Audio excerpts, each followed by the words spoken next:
다 같이 묵도하심으로 주일 예배를 드리겠습니다. 새 노래로 여호와께 노래하라. 온 땅이여 여호와께 노래할지어다. 여호와께 노래하여 그의 이름을 송축하며 그의 구원을 날마다 전파할지어다. 아멘.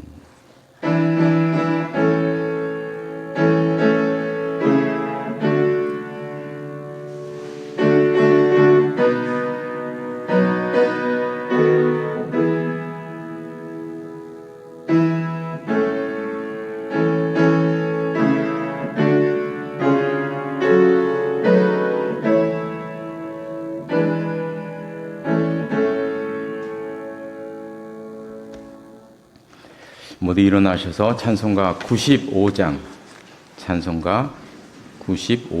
부르시겠습니다.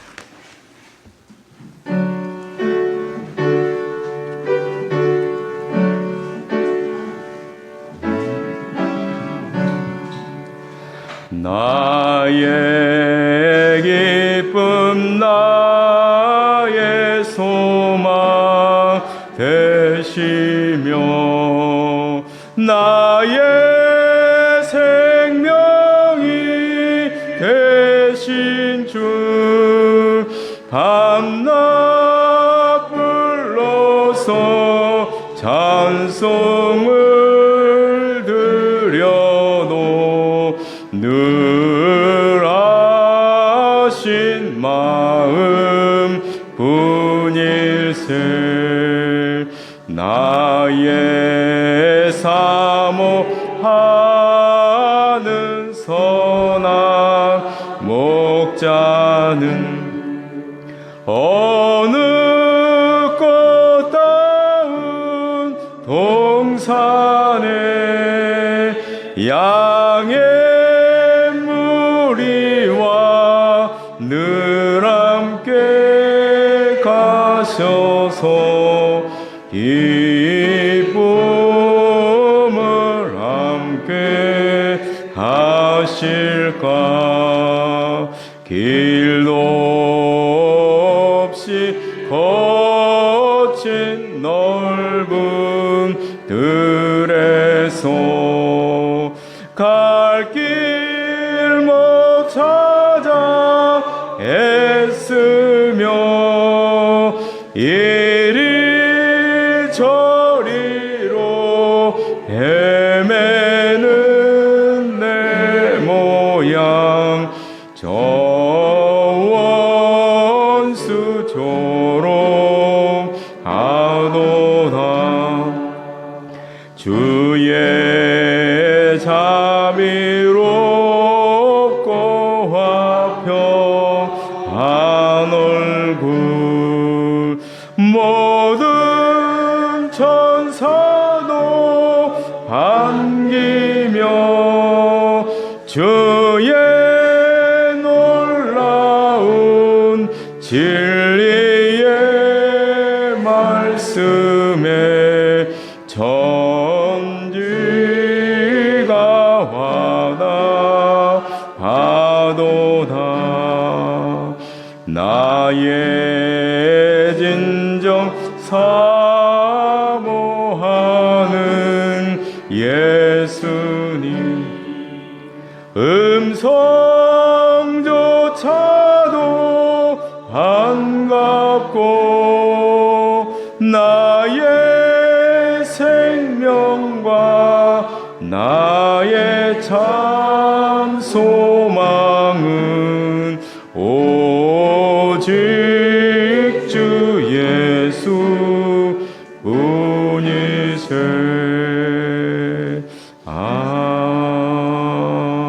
아멘. 네, 교동문은 28번입니다.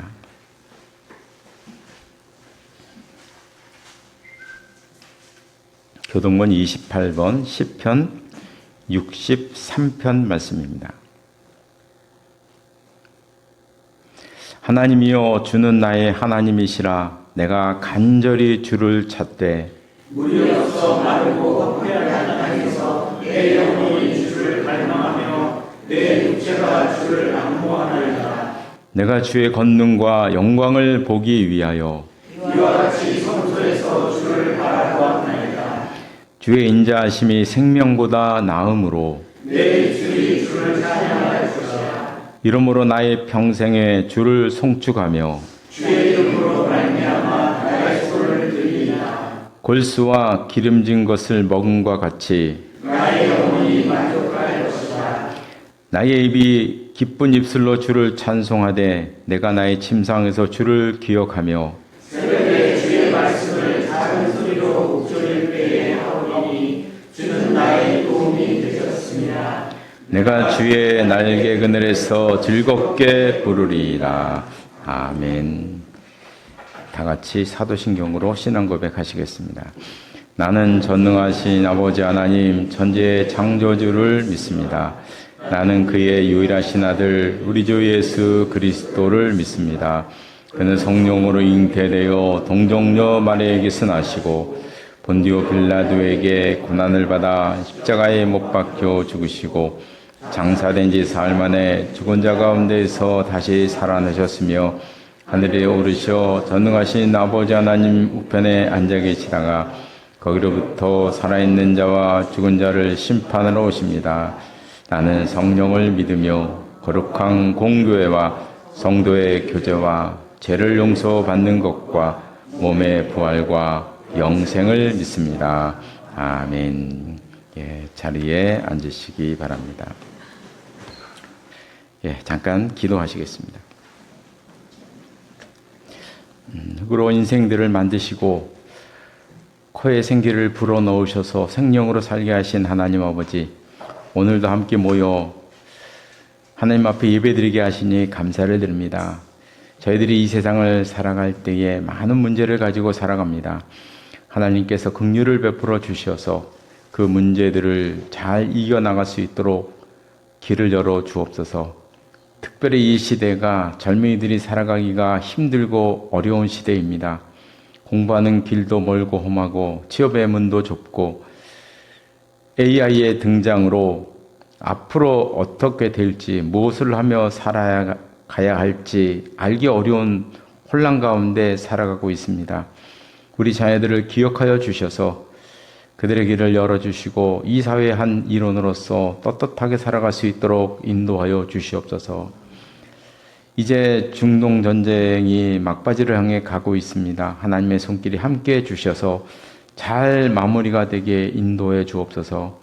아직도 전쟁 중인 우크라이나와 러시아도 불쌍히 여겨 주셔서 평화가 찾아올 수 있도록 함께하여 주시옵소서. 또 이 시간 말씀을 듣기로 합니다.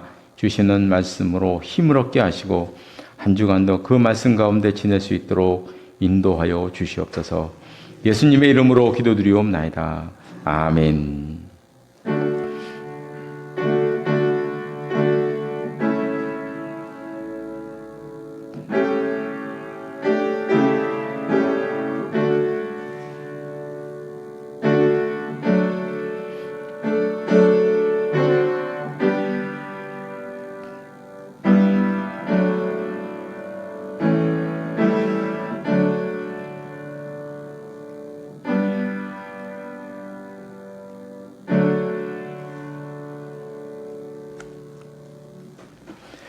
오늘 주시는 하나님의 말씀은 신약성경 데살로니가 전서 4장 말씀입니다. 신약성경 331쪽에 있습니다. 331쪽. 데살로니가 전서 4장 13절에서 18절 말씀까지. 13절에서 18절 말씀 한 절씩 교독하시겠습니다. 제가 먼저 4장 13절 말씀을 읽겠습니다. 형제들아, 자는 자들에 관하여는 너희가 알지 못함을 우리가 원하지 아니하노니 이는 소망 없는 달인이와 같이 슬퍼하지 않게 하려 함이라. 우리가 다시서 주셨다가 다시 살아나시를 믿으시기에 이와 같이 예수 안에서 자는 자들도 하나님이 그와 함께 드리고 오시리라. 우리가 주의 말씀으로 너희에게 이것을 말하노니 주께서 강림하실 때까지 우리 살아남아 있는 자도 자는 자보다 결코 앞서지 못하리라. 주께서 우열과 천사장의 소리와 하나님의 나팔 소리로 신이 하늘로부터 강림하시니 그 앞에서 죽은 자들이 먼저 일어나고 그 후에 우리 살아남은 자들도 그들과 함께 구름 속으로 끌어올려 공중에서 주를 영접하게 하시리니 그리하여 우리가 항상 주와 함께 있으리라. 그러므로 이러한 말로 서로 위로하라. 아멘. 이 말씀 위에 하나님의 은혜가 함께 하시기를 바랍니다. 찬송가 338장, 찬송가 338장 부르시겠습니다.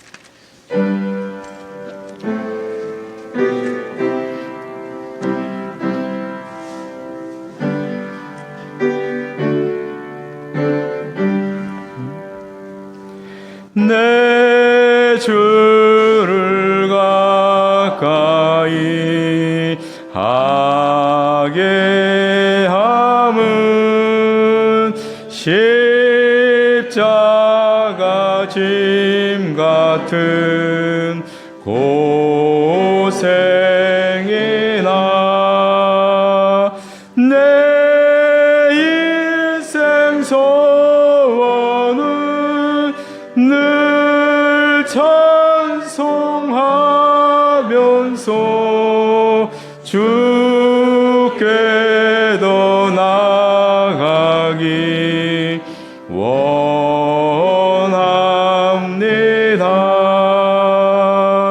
내 고생하는 것 옛 야곱이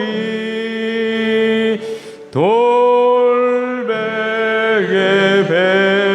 베고자 갔습니다. 꿈에도 소원이 늘 찬송하면서 주께 더 나아가기 원합니다. 천성에 가는 길 험하여도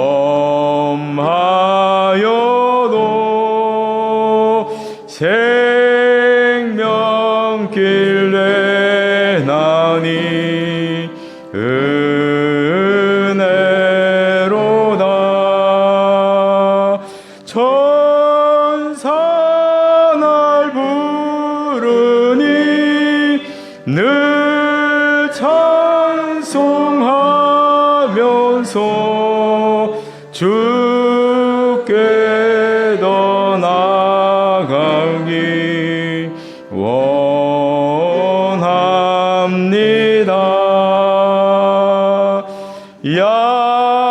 야곱이 잠깨어 일어난 후 돌단을 쌓은 것 본받아서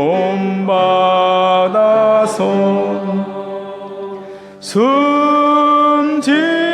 때 되도록 늘 찬송하면서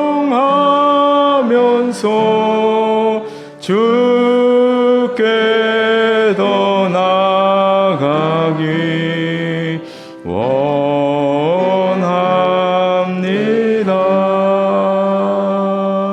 아멘.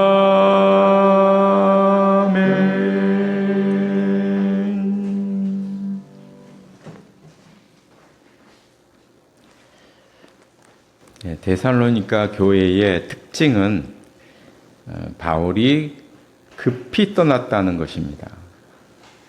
그래서 사도행전 기록에 보면 불과 데살로니가에 3주간만 거했고 아주 밤에 아주 비밀리에 급하게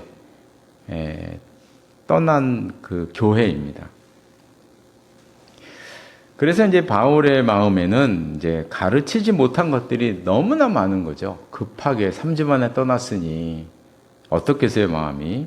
그래서 3장부터는 계속해서 미처 가르치지 못한 내용, 그 내용들을 편지로 이렇게 이야기합니다. 그래서 가장 먼저는 3장 3절에 보면 아무도 이 여러 환난에서 흔들리지 말라 이렇게 말씀을 하십니다. 데살로니가는 전에 말씀드린 것처럼 로마에 큰 공을 세워서 혜택을 많이 받은 도시입니다. 이런 관계 때문에 데살로니가는 로마 황제에 충성하는 데 전념을 다했던 도시였거든요. 로마 황제가 최고였죠, 그들에게는. 바울이 데살로니가를 급하게 떠난 것도 바로 이 황제 숭배자들 때문에 떠난 것입니다. 그래서 남은 이 데살로니가 교인들도 우리가 이제 눈으로 그릴 수 있지 않습니까? 이 황제의 숭배자들 때문에 얼마나 힘들었을까? 이제 3장 4절에 보면 이제 나옵니다. 4절에 보면 우리가 너희와 함께 있을 때에 장차 받을 환난을 너희에게 미리 말하였다. 과연 그렇게 되었다. 이게 이제 데살로니가 교인들의 모습을 그대로 드러내고 있어요. 바울이 떠난 다음에 황제 숭배자들이 바울의 가르침을 받은 이 사람들에 대해서 얼마나 쫓아다니고 색출하고 그랬을까 하는 게 이제 이 4절 말씀에서 그대로 나타나고 있습니다. 그래서 이제 바울은 3장에서 격려하는 거죠. 이 환난에서 너희들이 믿음을 지켜라 말씀을 하고 있습니다. 그 다음에 이제 4장 3절에 보면 이런 말씀이 나와요. 하나님의 뜻은 이것이 너희의 거룩함이라 곧 음란을 버려라. 그리고 이제 5절 보면 하나님을 모르는 이방인과 같이 세욕을 따르지 말아라. 로마에는 신비 종교들이 아주 많았습니다.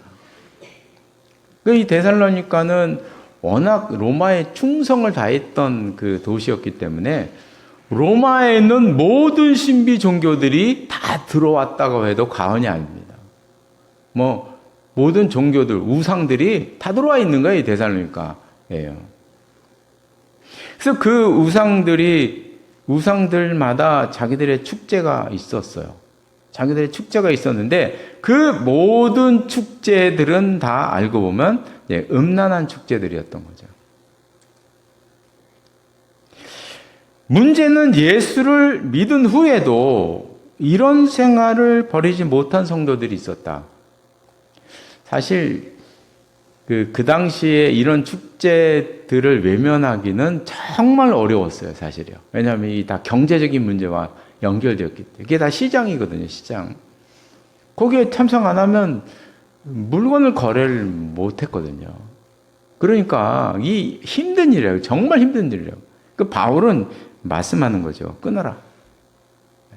힘든 일건 아는데 끊어야 한다. 거룩함을 너희들이 회복해라. 결국 그 거룩함 때문에 기독교가 로마를 엎었다고 보는 거죠. 그 거룩함 때문에 결국 로마가 기독교 앞에 무릎을 꿇은 것입니다. 바울이 이제 요구하는 거예요.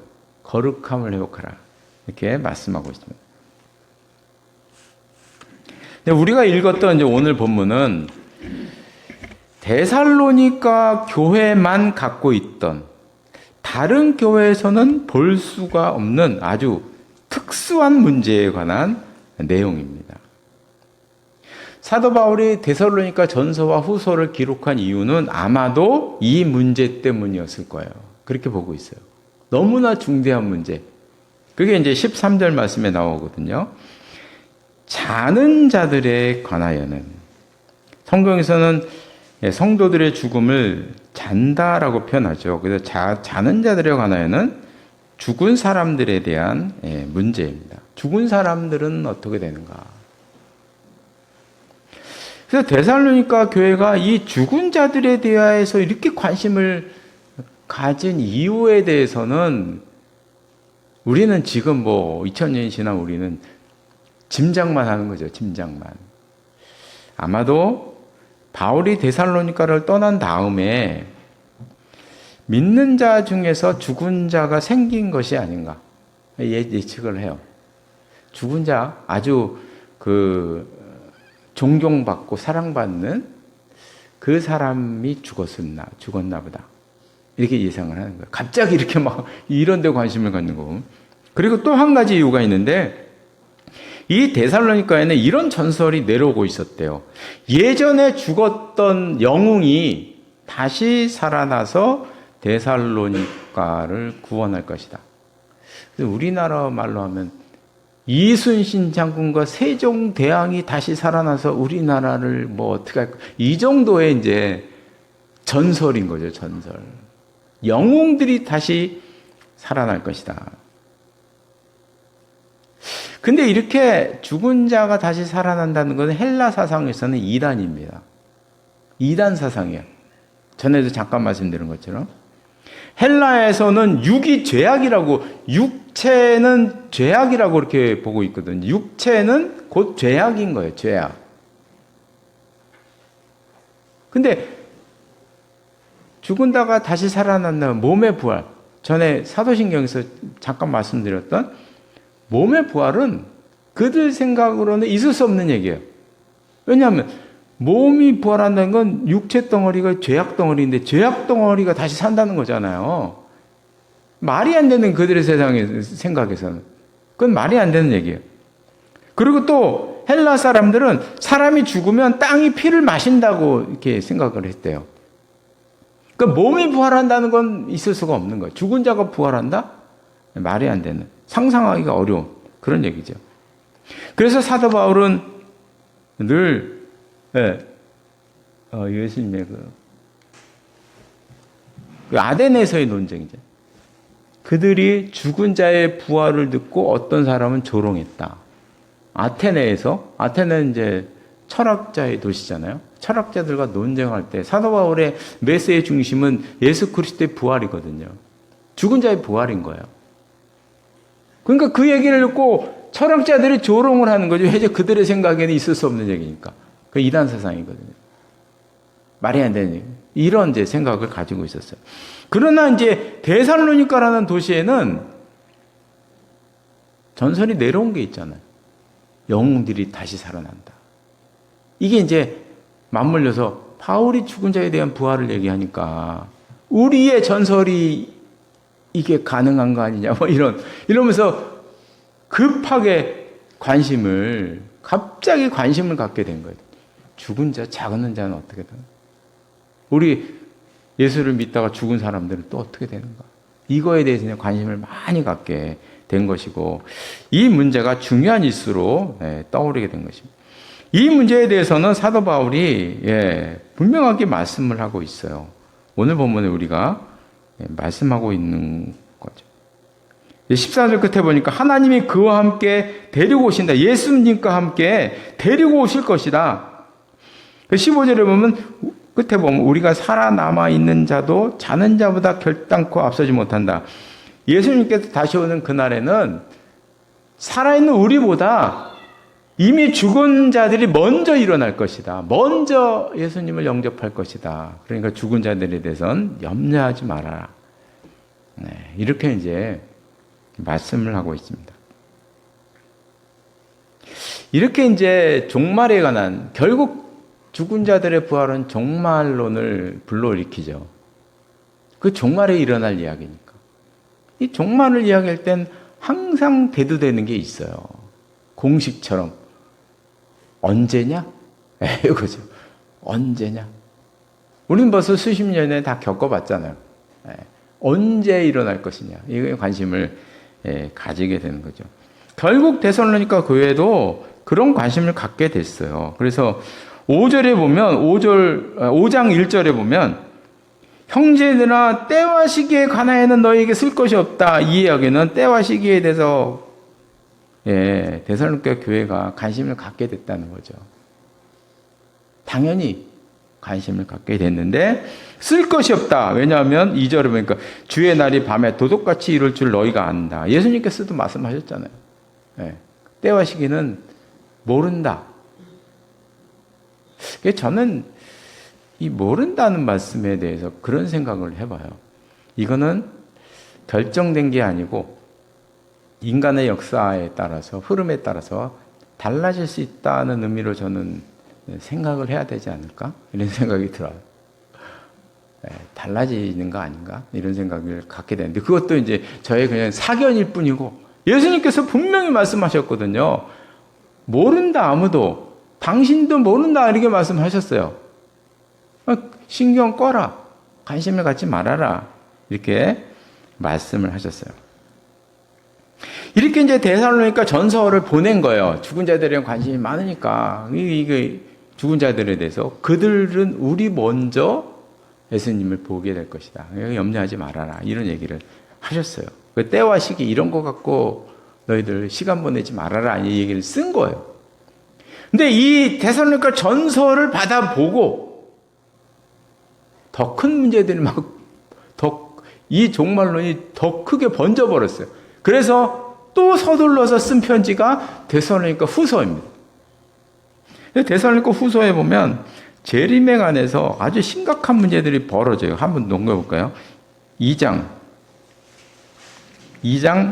1절과 2절에 보면 나와요. 특히 2절에 보면 영으로나 또는 말로나 또는 우리에게서 받았다는 편지로나 주의 날이 이르렀다고 해서 쉽게 마음이 흔들리거나 두려워하거나 하지 말아야 한다는 것이다. 예, 여기 이렇게 나왔어요. 그 이제 이 이야기들이 얼마나 많이 번졌는지 막 그냥 사람들이 영으로 받았다, 뭐 말로 받았다, 뭐 이런 얘기들이 꿈에서 봤다 이런 거죠. 이제 꿈에서 봤다, 뭐 기도하는데 어쨌다, 뭐 봤다, 뭐 들렸다, 뭐 이런 얘기들이 막 그냥 순식간에 막 퍼져 나가는 거예요. 막 예전에 우리가 경험했듯이 막 퍼져 나가는 거예요. 재밌는 게 있어요. 2절에 보니까요. 우리에게서 받았다 하는 편지. 예, 이 내용이 참 재밌습니다. 우리에게서 받았다는 편지. 바울의 이름으로 위조한 편지들이 돌아다녔다. 요즘 말로 하면 음모론이 태동하게 되었다. 그거죠. 음모론이 태동하게 됐어요. 예나자 지금과는 참 비슷한 것 같아요. 뭐 이렇게 대중의 큰 관심을 가진 데는 늘 음모론이라는 게 쫓아다녀. 이게 이제 우리들만의 문제가 아니에요. 지금 초대교회에서도 음모론이 등장한 거예요. 바울에게서 받았다. 이런 얘기가 나오는 거죠. 그래서 음모론을 보면 늘 공통점이 있어요. 처음에는요, 누군가가 거짓말을 해요. 누군가가 거짓말을 해요. 그럼 다른 사람들이 그걸 이제 따와가지고 그 거짓말을 사실인 것처럼 얘기를 해요. 그럼 이제 세 번째 듣는 사람들은 저게 사실이구나. 그러면서 퍼져나가네. 데살로니가 교회도 똑같은 현상이죠. 누군가가 난 바울의 편지를 내가 받았다. 거짓말을 만들었어요. 이건 뭐 분명한 거짓말이잖아요. 그렇죠? 바울에게서 받았다는 편지를 누가 받았다고 거짓말을 한 거죠. 근데 그것도 다른 사람은 그것을 진짜인 것처럼 이제 전달하는 거예요. 누가 바울의 편지를 받았대. 거기엔 무슨 내용이 있대. 그 세 번째 듣는 사람들은 이게 진짜구나. 이렇게 돌아가는 거죠. 근데 이런 이제 재림에 대한 논란은 그 요한복음에도 나와요. 요한복음 볼까요? 예수님께서 베드로에게 요한에 대해서 얘기하는 거예요. 어떻게 얘기했냐면 내가 올 때까지 요한을 머물게 하고자 할지라도 내게 무슨 상관이냐. 너는 나를 따르라. 요한복음 21장 22절에 나온 베드로 얘기한. 베드로가 예수님께 물었어요. 요한이 어떻게 될 것 같아요? 그러니까 예수님이 얘기한 거예요. 내가 올 때까지 그를 머물게 하고자 해도 너한테는 상관이 없지 않느냐. 왜 거기에 신경 쓰지 마라. 예수님은 종말에 대해서 항상 얘기하는 게 신경 쓰지 말라는 거거든요. 근데 이게 이제 어떻게 소문이 나갔냐면, 내가 올 때까지 그를 머물게 하고 할지 너 뭔 상관이냐? 신경 쓰지 말아라는 얘기거든요. 근데 이게 어떻게 나갔냐면, 예수님이 올 때까지 요한은 살을 것이다. 살아있을 것이다. 이렇게 이제 말이 번질돼가지고 돌아다니게 된 거죠, 이제. 돌아다니게 되는 거예요. 헛소문으로 돌아다니는 거예요. 예수님의 말씀이 이상해지는 거예요. 예. 있을 법한 얘기잖아요, 그죠? 막 돌아다니는 거예요. 이때 요한의 나이가 80세가 넘어갔어요. 그럼 한번 생각해 보세요. 예수님이 재림할 때까지 요한이 살아있는데, 그러면 요한이 살아있을 때 있으면 재림이 온다는 얘기잖아요, 이 얘기는. 그럼 어떻게 돼요? 요한이 지금 80세가 넘어갔어요. 이 이야기는 예수님의 재림이 곧 왔다는 얘기예요. 이 말을 내가 예수님이 요한을 머물게 한다라고 받아들인 사람에게는 사도 요한이 한 살 먹어갈 때마다 두근두근 하면서 기다리는 거죠. 아, 예수님 재림이 다가왔구나. 이렇게 기다리는 거예요. 그럼 초대교회가 어떻게 되겠습니까? 이걸 믿는 사람들은 어떻게 되겠어요? 곧 오신다는데. 이런 헛소문이 막 돌아다니는, 데살로니가 교회는 말할 수 없는 이제 혼란이 벌어지게 된 것입니다. 사실 음모론을 구별하는 것은 사실 어려운 게 아닙니다. 바울이 편지를 썼는지 안 썼는지 확인해 보면 되잖아요. 확인할 때까지 판단을 유보하면 되죠. 물론 옛날에는 그 확인할 길이 많지가 않았잖아요. 본인이, 바울이 지금 대단할 게 없는데 어떻게. 근데 성경에 보면 디모데가 데살로니가에 머물기도 했고 왔다 갔다 여러 번 했어요.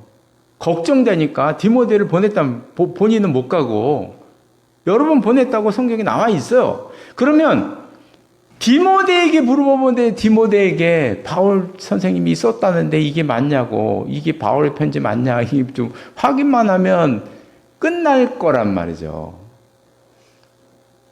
오늘날에도 최초 기록자가 누군지를만 밝혀내면 금방 알 수 있는 거잖아요, 그죠? 근데 문제는 사실이 아니에요. 중요한 건 사실이 아닙니다. 항상 우리가 겪은 것처럼 바울이 썼는지 안 썼는지는 중요한 게 아니에요. 사실 알고 보면. 뭐가 중요하냐? 사실보다 자기가 믿고 싶은 그게 더 중요한 거죠. 내가 믿고 싶은 게 더 중요한 거예요. 이것을 우리는 확증 평양이라고 얘기하잖아요. 그죠? 우리 사람에게는 저뿐만 아니라 다 확증 평양이 있어요. 그래서 어떤 사건에 대해서 내가 믿고 싶은 것만 들으려고 하는 욕구를 누구나 갖고 있어요. 다 그것만 본다면, 텔레비전이나 방송도 늘 내가 관심 있는 거, 나와 뜻을 같이 한 사람들의 얘기만 들으려고 하는 그런 욕구가 우리에게 있단 말이에요. 그러니까 계속 그쪽으로 나간단 말이에요. 사실이 중요한 게 아니라는 거죠.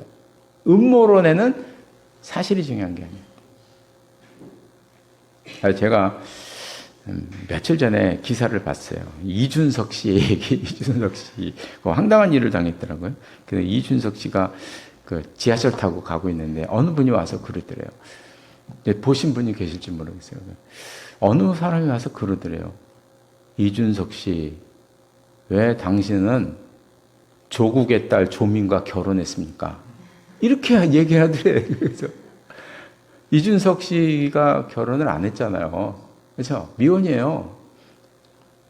근데 나는 아니라고, 난 미혼입니다.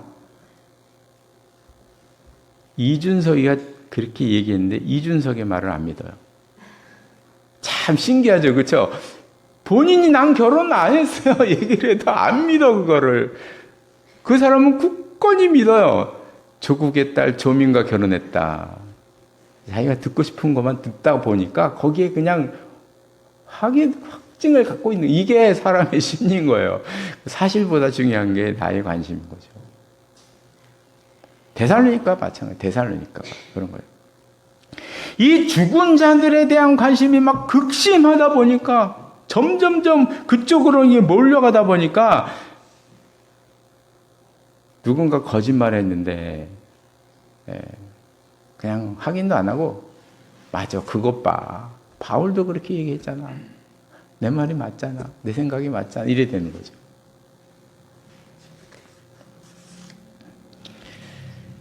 데살로니가 후서는 대부분 다 종말론에 대한 얘기입니다. 종말론을 말하면 언제나 두 가지 반응이 나오죠. 우리가 다 겪어봤잖아요. 첫 번째는 아무 일도 하지 않고 기도만 하는 사람이 생깁니다.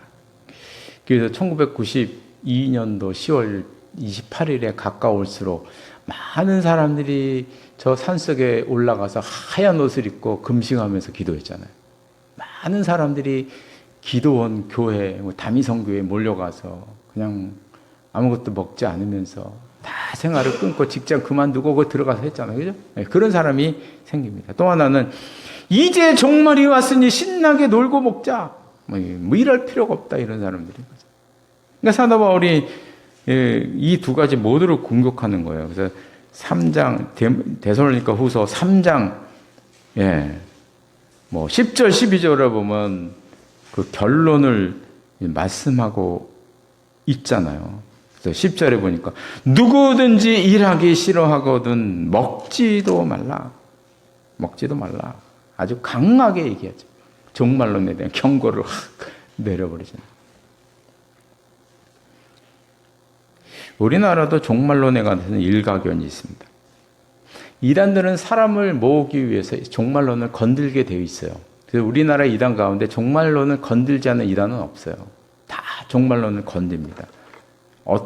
요거 갖고 건드려요. 다 이거를 얘기합니다. 그럼 왜 그 사람들이 이거를 얘기하느냐? 이거 표를 보면 그 이유를 금방 알 수가 있어요. 천년왕국이 온대요. 천년왕국 전에 7년 대환란이 있대요. 이 대환란은 인류가 겪어보지 못한 대환란이라서 수십억이 죽을 거다고 예상하고 있어요.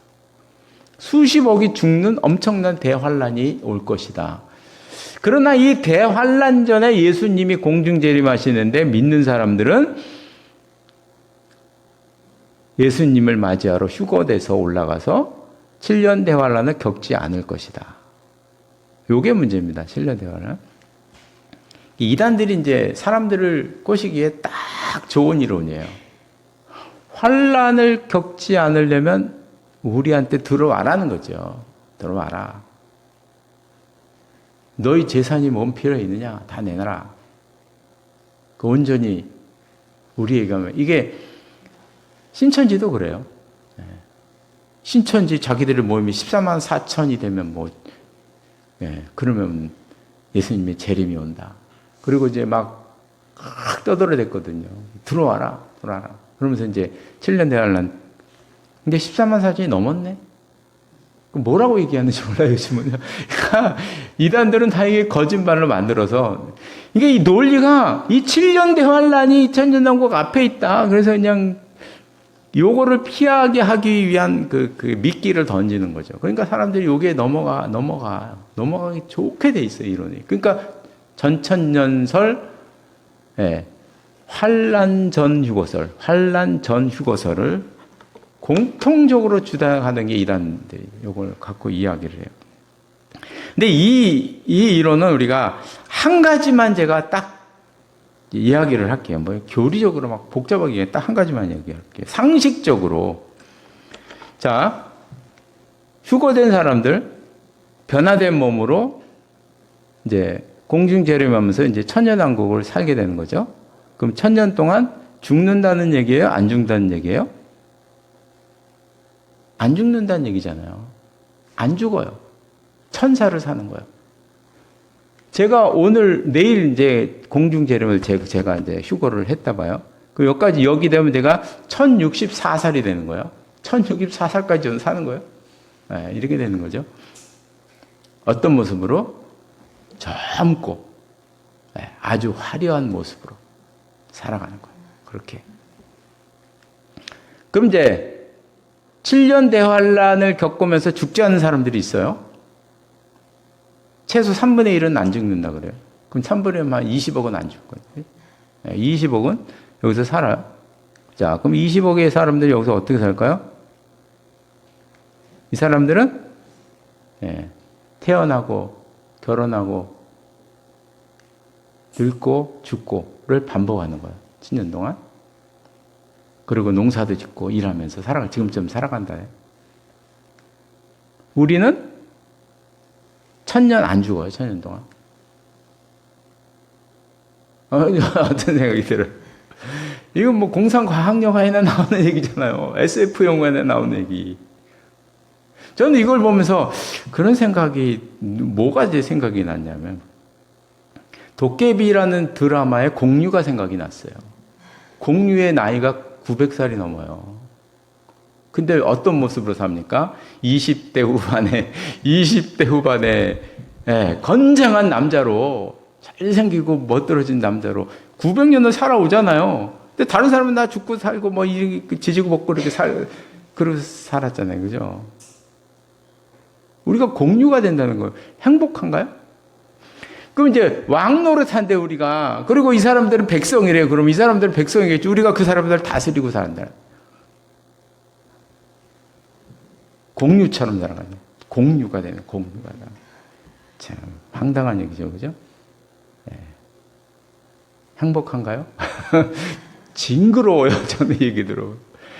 말도 안 되는 얘기 하는 거예요. 말도 안 되는 얘기. 근데 교회는 전통적인 주장은요, 전천년설이 아닙니다.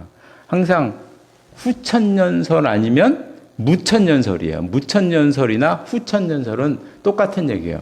천년왕국 후에 역사의 끝에 예수님의 재림이 오고 끝나는 거지. 역사의 끝에 끝나는 거예요. 역사의 끝에 종말이 와서 이 세상이 끝나는 거지. 뭐 중간에 뭐가 천년왕국이 이전에 뭐 있고 이런 게 없는 거죠.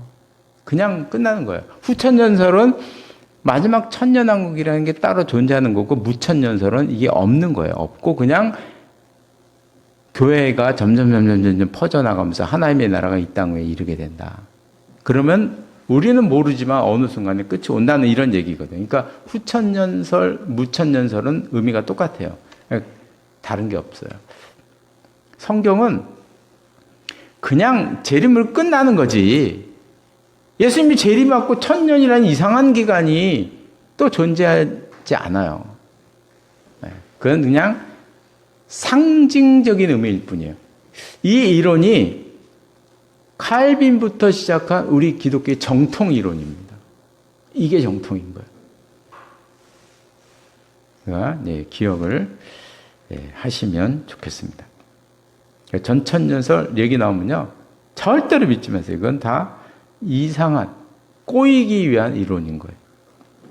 이제 말씀을 정리하겠습니다.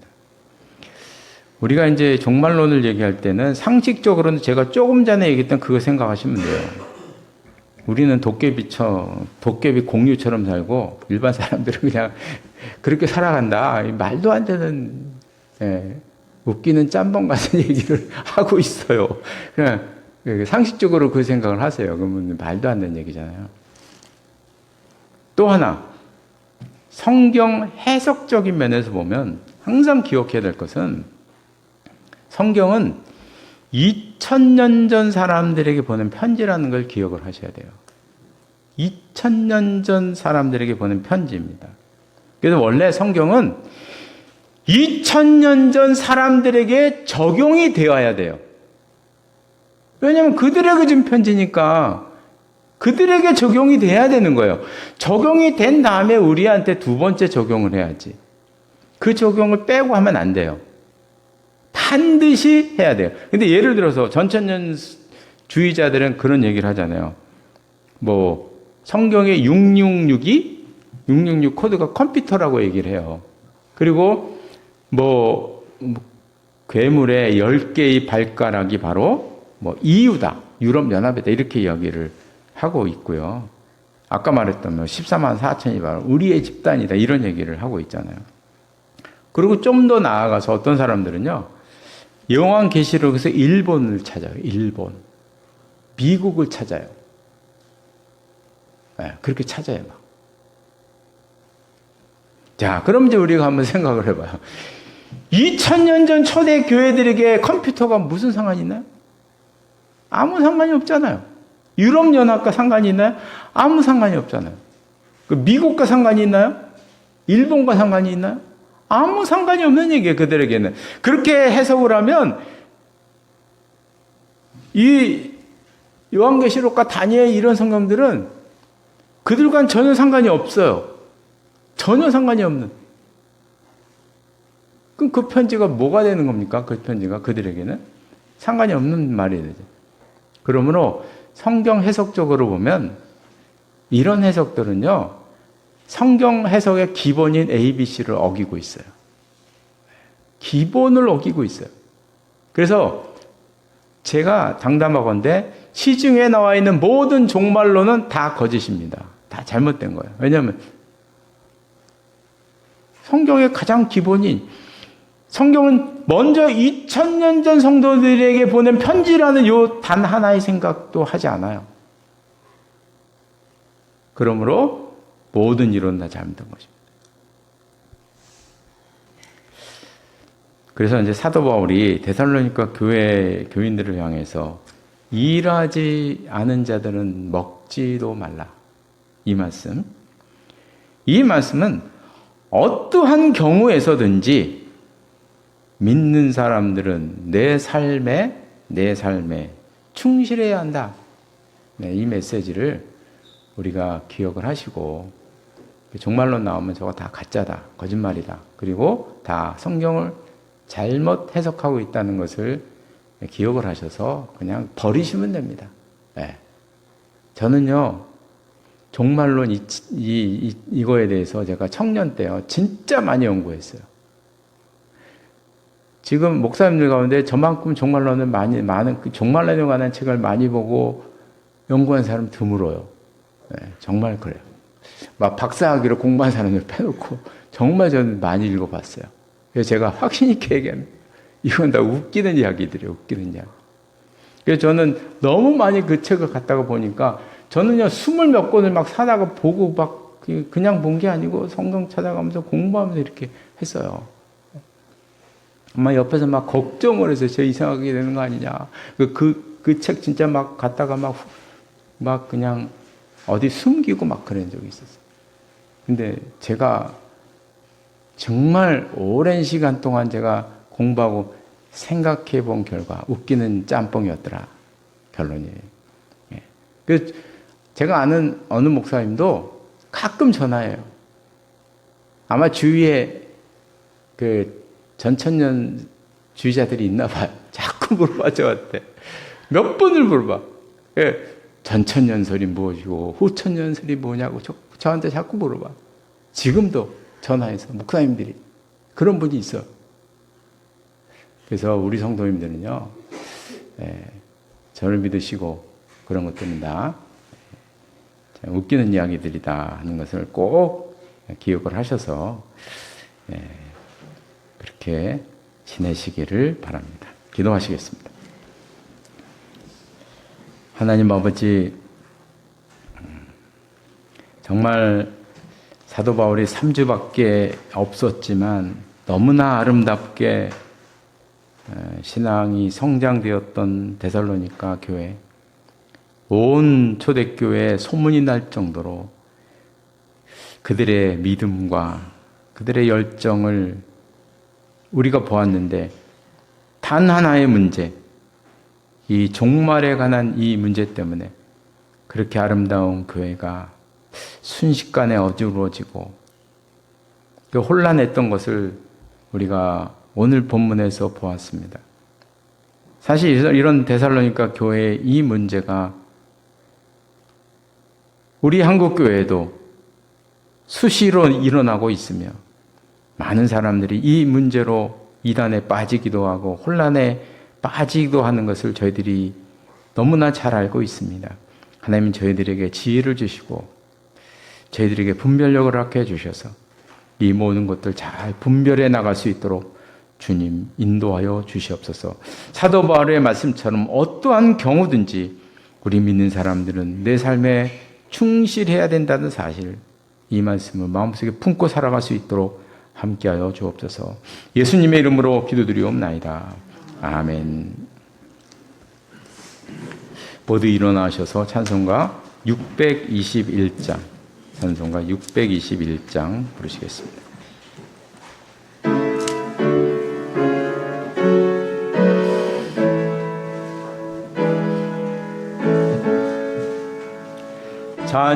찬양하라 내 영혼아, 찬양하라 내 영혼아, 온 마음과 정성 다하여 주 찬양하라. 경배하라 내 영혼아, 경배하라 내 영혼아, 온 마음과 정성 다하여 주 경배하라.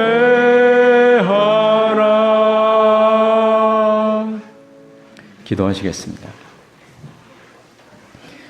지금은 우리 주 예수 그리스도의 은혜와 하나님 아버지의 극진하신 사랑하심과 성령의 교제하심과 교통하심이 이 자리 나와서 예배드리는 하나님의 사람들과 가정과 기업 위에 항상 함께 하시기를 간절히 축원하옵나이다. 아멘.